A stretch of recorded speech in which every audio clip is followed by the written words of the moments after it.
Hi, everybody. This is Warren Herman, and today I want to share something very special with you. Throughout many periods in my life, I have been hungering to understand something that's deeply central to so many aspects of being a human person that it's actually hard to put into words what this struggle has been about. And so I want to really share this with you and encourage you to take your time with this video because it shares something that I've almost been hungering for this understanding for so long. And I really want to flesh out how this happened. So, one thing I've really been trying to understand, and I've asked this question of countless people, I've asked this question in different contexts, and I've never gotten an answer that really resonated for me. And this answer is it's something that is very simple, and you'll kind of understand the territory I'm talking about as I explain it to you.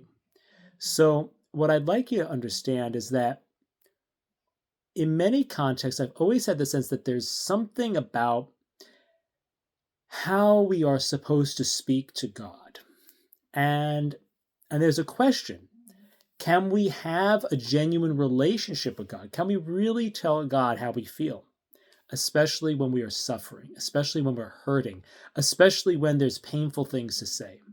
Can we really tell God all those things? Can we be open with God? And does it help?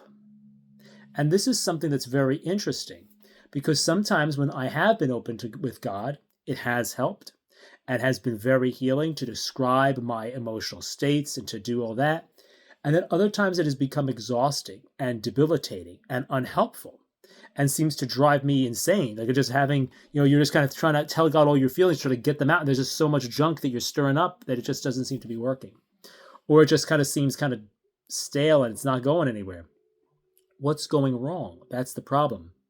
And so the thing really is that there's this sense in which we have this problem where there's something about sharing with God that's helpful. And obviously, if we can't share with God, then we have no relationship with Him. Then we just have to perform and think the right things. And there's no real connection to God. There's no authenticity or honesty with God. And that can't be right. But it seems like it somehow just doesn't, it's not that, it seems like it works sometimes. It's not that fulfilling on others. And sometimes gets us kind of stirring up the junk in our minds. And so it's really something that's kind of confusing. I've never really understood how to do it. And it's something that I've approached many people with. It's interesting. Like I've asked different people. I've asked priests, and they've given some answers that have had some weight, and some things. But there's been different kinds of answers I've heard. Like there have been answers like, okay, well, don't make too much drama when you're talking to God. Don't maybe vent everything. That some people have given that type of advice, and other people have given the advice, okay, well, it's okay to say whatever you want to God as long as you just, as long as you, as long as you, as long as you just have a trust in God, you're allowed to say whatever. But it just seems so confusing to me. Like for some reason, it just doesn't seem to work. And I've tried to figure out what are the rules of how to talk to God. I've tried to say, okay, well, you're not allowed to just kind of say, okay, God, I want you to kill people for me. You can't say things like that. But I kind of made some similar rules that you would find in communication type things. Like, hey, you could say, you can use I statements with God. Like, I feel like I want to kill everybody. I'm just making up a horrible, I feel like you can say a horrible thing like that to God. I'm not saying that that's a thought that I have, but like you could say a horrible thought to God as long as you're saying it just as a feeling to share a feeling with God. You can't say, I'm going to do bad stuff. You can't say that, but you can say, I feel like I'm going to do bad stuff. So that's something that you can do. So I made these kind of fake rules for how to talk to God, which I think are actually somewhat useful. Like we don't want to be completely disrespectful of God or vent things in a wild way, but it's okay to kind of, bring out some elements of, our feelings and share them and tell God how we really feel. That can be done sometimes. And I think that's okay. A priest once gave me some good, a good description of this. He said, the fact that you're bringing up the feeling to God means that you trust God. So it's not like, so even if you say like the things in the Psalms, like, God, like, why haven't you done this for me or something like that? he was saying that, that there's still this element of trust. The fact that you're going to God with the feeling means that you really don't mistrust God.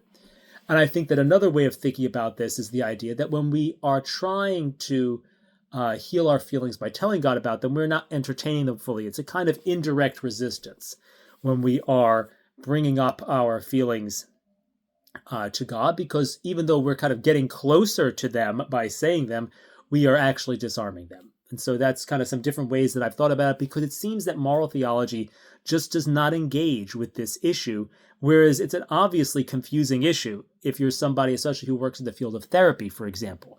Like, why are you allowed to say stuff? Like, why are you allowed to do this? And of course, there's some type of moral theology that I've encountered. And apparently, according to certain texts in moral theology, it is licit to say something like, I've heard that it's licit to say like something about someone. So for example, let's say you were traumatized and someone beat you up. You're allowed to tell the therapist about that, according to at least some moral theologians, because that's something that's for your good. And also, let's say the person is publicly convicted. Okay, well, they don't have a reputation to defend. You could say, yes, I got beaten up by Joe, and it's all over the news. It's like, or when it's for the public good, for the good even of the person. Like if you say, okay, like if you tell someone, you find your brother is doing drugs and you tell your parent, that's for your brother's good. You're allowed to do that. Or it's for that person's good. You say, hey, like I see that you're having this problem, and you confront them and you see their issues. There's lots of reasons why we may need to bring up things that are problematic, things that are about other people, things that are painful. There's so many different circumstances where that might be allowed to be done. So that is something that can be done under certain circumstances. And so that's something that's important to keep in mind. But these are the ways that I was going with this. And so this was not very fulfilling, you can imagine. I was kind of having to see, like, what are the times you're allowed to have a negative thought? How are you allowed to say it? And I was trying to come up with these things. And that was kind of as far as I could go. But in reality, it just really didn't work. It didn't really help me understand this area of human life. And it's interesting because it's an area, the profession I work in is very much about sharing feelings, but I just didn't have a model for this central act of like sharing our feelings and where that fits into our psychological and spiritual life. I didn't have a coherent model for that. And it's something that's so important that we need to have in order to really have emotional freedom. We need it. And what I'm going to share with you today is a really important breakthrough, because, I was trying to understand this. I was really praying, I was praying that I would understand this. I was praying to Our Lady. I was praying to the Virgin Mary. And I was asking her to make me understand what it means to have this kind of relationship with God. Because the thing is, I just don't understand what it means to relate to God, to have a personal relationship with God in that sense. Like something was wrong with this ability. Maybe the better word is to say, I didn't know how to share my emotions with God. I don't understand the relationship between my prayers and my emotions and how to do that. So that's maybe the real question. It's not how to have a personal relationship. It's how to have emotional authenticity with God. What does that look like? And that was kind of the question that was driving me, because I don't understand it. Like I couldn't get my mind around it. And so I was praying, and I was trying in many ways as I was going along. I was going to mass, just because it's going to be snow tomorrow, so I was going to a vigil mass. And I was driving along, and I was trying to pray about different things that I was afraid of. And I noticed that as I was praying about the things that I was afraid of, it was making the things get more inflamed. It was making it so that those seeds in my mind of fear were getting watered by the fact that I was expressing them. And it wasn't working. I was like, and I was telling God, I was telling Mary, I was like, this is going to have to work for this process to be able to be shared. It's going to have to work. And it wasn't working. It was making things worse to share. But then it would mean if I wasn't allowed to say how I felt, then that would mean that there wasn't authentic emotional intimacy with God. So that can't be the way it is either. So it can't be that we're supposed to like vent things in a way that kind of stirs up the junk inside of us and inflames our disturbances. And it also can't be that there's no way of sharing our feelings with God. Because then it's like it's not real, it's not authentic, it's like in a way it would almost be kind of like less than a personal relationship. It's like less than a friend. So it can't be like that. It's like it's got to be that we're able to go to God and go to other people and these things. We got to have this. Like, it can't just be like that this doesn't happen, or that you've got to shut up all the time. That doesn't make sense. So while I was in the church, it was during Mass, and I was struggling with different things. I was struggling with different thoughts and feelings coming into my mind. And all of a sudden, I realized what it was. And the thing is, we struggle when we don't have accurate knowledge. We struggle when we don't have when we're afraid that our thoughts are dangerous. That's when we struggle, because I was having different judgments and different thoughts were coming into my mind. And we struggle when we don't understand that it's okay, that it's safe. And when we don't have an understanding, okay, because a lot of times, like let's just say a stupid thought comes into my mind. Let's say like, Joe is an idiot. Okay. Yeah, I'm not allowed to actually engage with it, like, yeah, he's an idiot. That's not how you do things. That's a sin. If you have, though, like, let's just say you're having all these like intrusive thoughts popping because you're like, oh, I hope I don't think this. I hope I don't think that. If you're having all these different things because you're trying not to have certain types of thoughts, and maybe you have certain emotional pains, or even you have some accurate, maybe, or legitimate or illicit perceptions that are confusing to you, like have different perceptions that, okay, that there's something to them. The thing is that you then, you're afraid of the things that are happening inside your mind. And I noticed that this was the problem. This was the problem. And I was sitting there and I realized suddenly, and I think that this is a grace, I think we could say, we can't know for sure, but we could say, I'm praying to Our Lady, show me what this is like. And I received the grace to understand it. And so I think that I was able to see this grace, this grace, that this is a really important grace.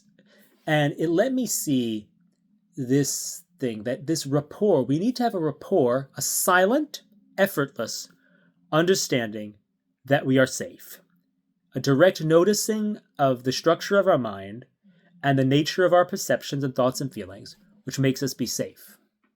And we have to, because the thing is, once we have an accurate knowledge, I was sitting there, once I had this accurate knowledge that the different intrusions, the different things I was trying to fight against actually were okay. Like, okay, I hadn't sinned. These things that I was thinking about weren't sins, and had coming to the understanding that, yes, it was okay. It's a licit option to have the different thoughts I was having.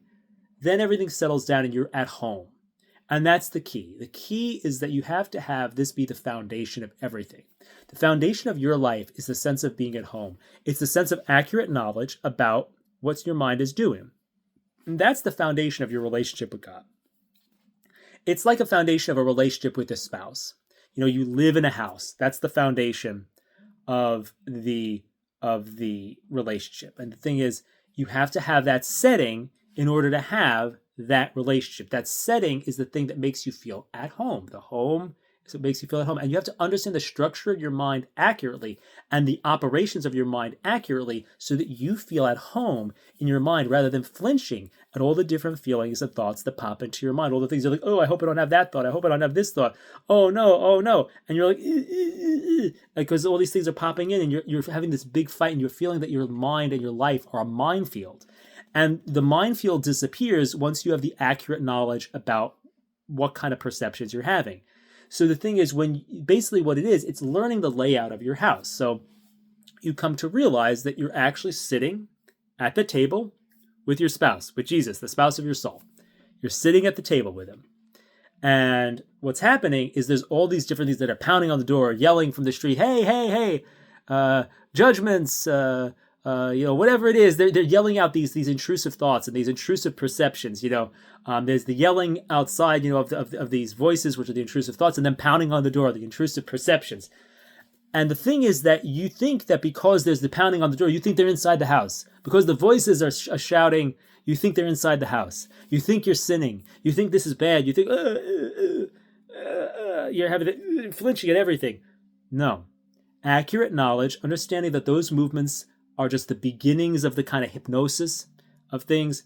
If you really, other videos I've made have studied, the fact that, the phases of consent to sin, like many of these things are just as St. Francis de Sales says, they're apparent consent, because it's what it is, like the thought comes in, the appetite moves at it, but the will hasn't. So you think you're consenting to things when you're not. You're just, or there's maybe not sufficient reflection. So understanding accurate knowledge, and I go into this in much more detail in other videos, but having an accurate knowledge of what your mental environment is made up of, so that you no longer flinch at any of these things. That even if you begin consenting to something, okay, if you don't have sufficient reflection, it's not a mortal sin. Decreasing the amount of flinching and feeling that you're at home by understanding that structure of the mind related to the phases of consent to sin, and realizing that these things are out on the porch or pounding on the door. Yeah, they're yelling out there. They're not inside. They're not sins yet. That's what's going to make you not even notice these things anymore. And it's going to make it so that eventually those things will go away, because they'll all calm down. Because the thing is, the more attention you give it, the more they're like, yeah, we're bullying you. Great. That's what happens. That they become like bullies, and they drive you crazy. Or we could think about it like, the more attention you give it, the more inflamed it becomes inside of us. And the more fear, and the more you're screaming, and the more those things are screaming, and that becomes your whole life. So what you need to do is you need to really begin to have that understanding of what it means to be at home. And that becomes the foundation of everything. That's the beginning of everything. And so as I was sitting there, things were able to settle down, and my fears and the different things stopped. And this is just like a normal experience for me. Have an interesting life. But the fears stopped, because the thing is, I understood, okay, yeah, I'm not sinning by having that thought. It's licit for me to have these thoughts. Okay.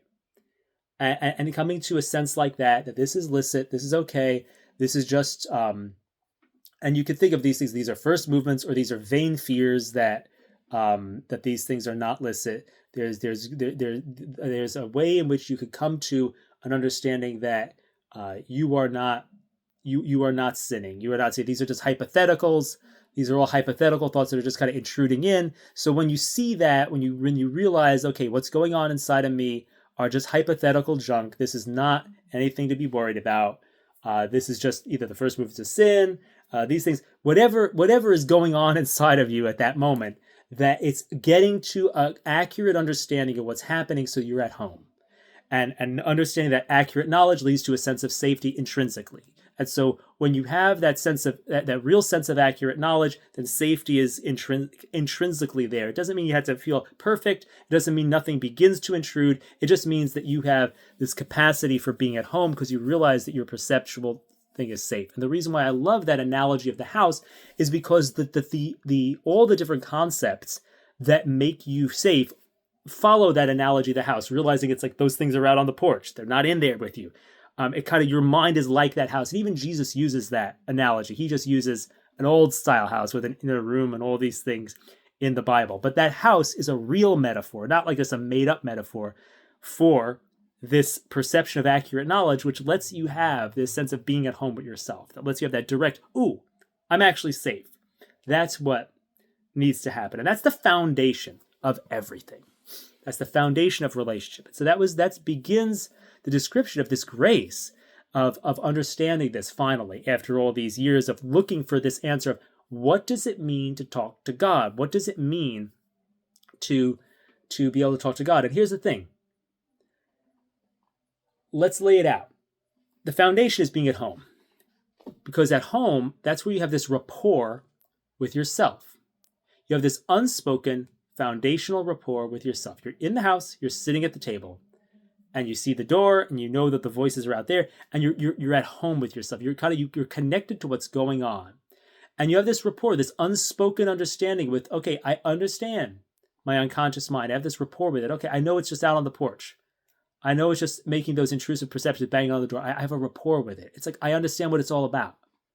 And there's this nonverbal understanding.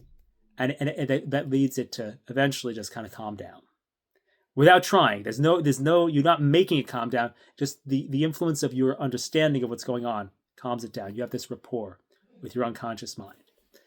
And so that's the real key here. This rapport between the unconscious mind and you're sitting there with Jesus. You have rapport with him too. You're understanding the structure. He's in there in the center of your soul. You're sitting at the table with him. There's these things pounding on the door. You understand the structure, and that's the rapport. That's this. You're in touch with what's going on. You're in rapport with what's going on. And of course, if there's a lot of yelling and a lot of screaming and all these things that's really scary, everybody's pounding on the door, that's a time when you can share with God about what's happening. There are many times in my life when I'm really scared. There were times back, especially when I had my early recovery from New Age stuff, I had to talk to God all the time. I had to really do that because what needed to happen was I needed to express those fears and give voice to them and feel like I was heard. And when that's the appropriate time, you do that. That's the idea. We're going to call that repairing. So we have the foundation is rapport. You have you have an understanding, a rapport between your conscious and unconscious mind.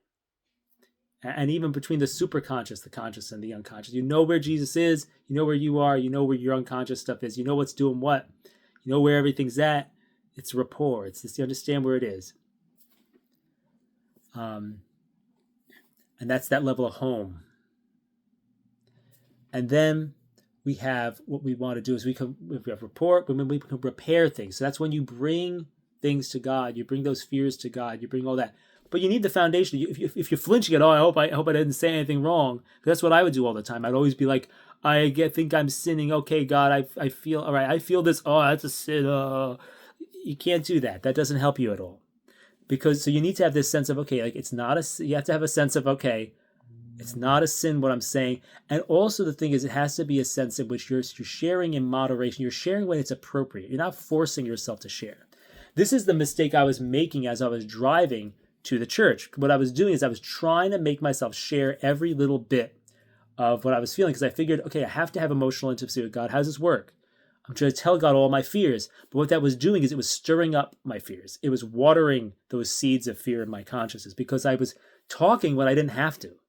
Because it's good to share when we're afraid, if it's like a little bit, but if we share too much, we think that we have to kind of like dig into sharing without that kind of sense of safety, then it's not going to help. It's not going to help because the thing that really does the work is that sense of safety. That's the key. And the thing is, if with that sense of safety, that sense of nonverbal safety, there's still something that's tangled up, then you bring it up. And that's the thing. If it's not tangled up, don't tangle yourself up in talking to God about your feelings.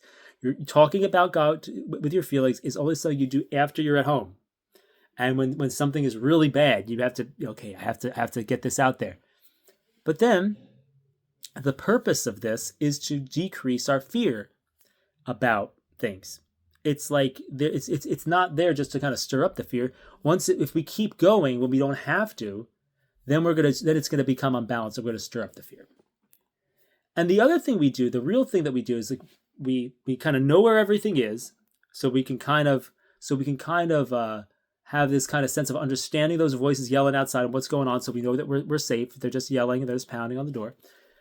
We understand that, and so what we do then is we have to have this sense of repairing, but then also the central thing we're really doing is relating to God. We're not really primarily always venting our problems. We're talking about the person of God. We're praying for other people. We're thinking about truth as the faith. We're practicing mental prayer and the Jesus prayer and aspirations and these things that we might be doing the ceaseless act of love prayer, things like that. We're either having these one-pointed short prayers or we're having this like longer, like we're reflecting on a scripture passage. But the whole thing is like we're doing these types of prayers which involve real prayer. Like we're focused on God and real things. We're in the real flow of life. We're not just fixing problems. We're actually living in our prayers. We're talking about real things that are moving forward and reflecting and learning. And we're thinking about all the different aspects of God. And we're doing things like that. We're moving forward. We're moving outward. It's not just an inward problem-centered endeavor.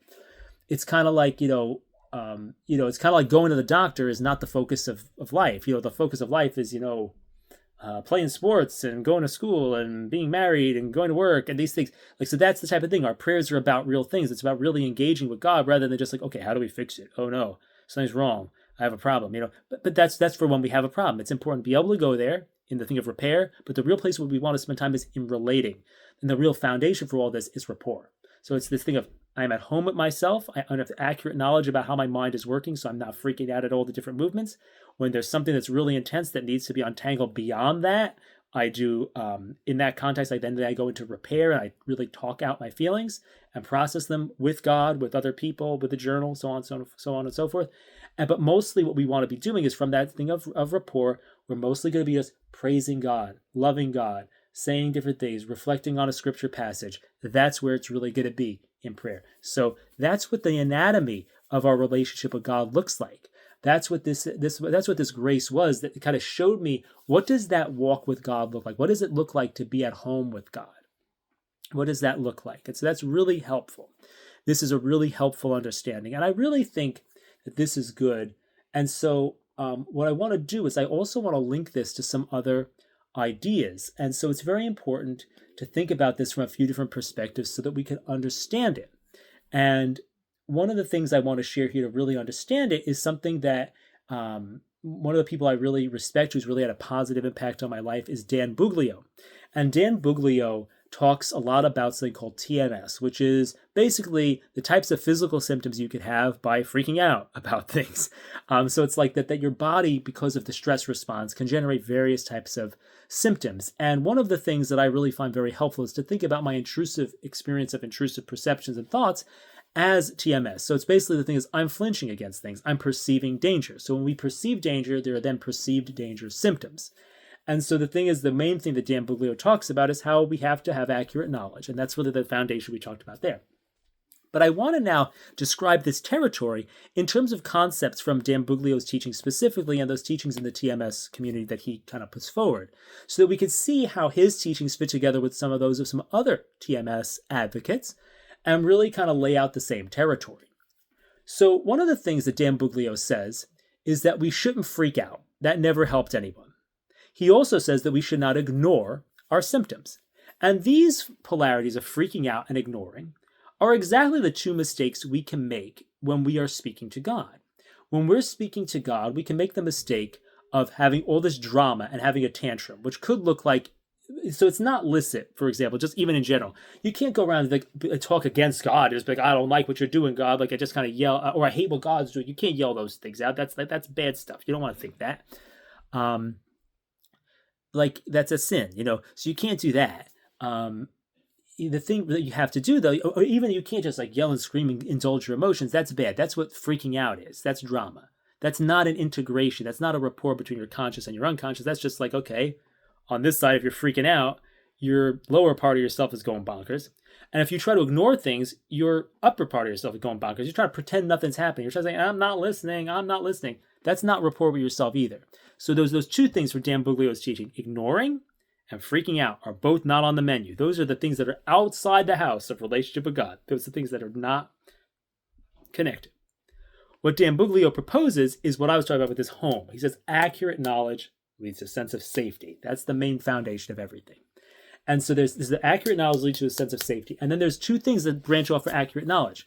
The thing that Dan Buglio likes to do is he likes to stay with accurate knowledge. And then what he does is he then branches off to engage in life. Go live your life. Have accurate knowledge and then live your life. And that's what I'm talking about. Have accurate knowledge and then relate to God. Pray to God in a way that's ordered toward things that go forward, things that go out of yourself.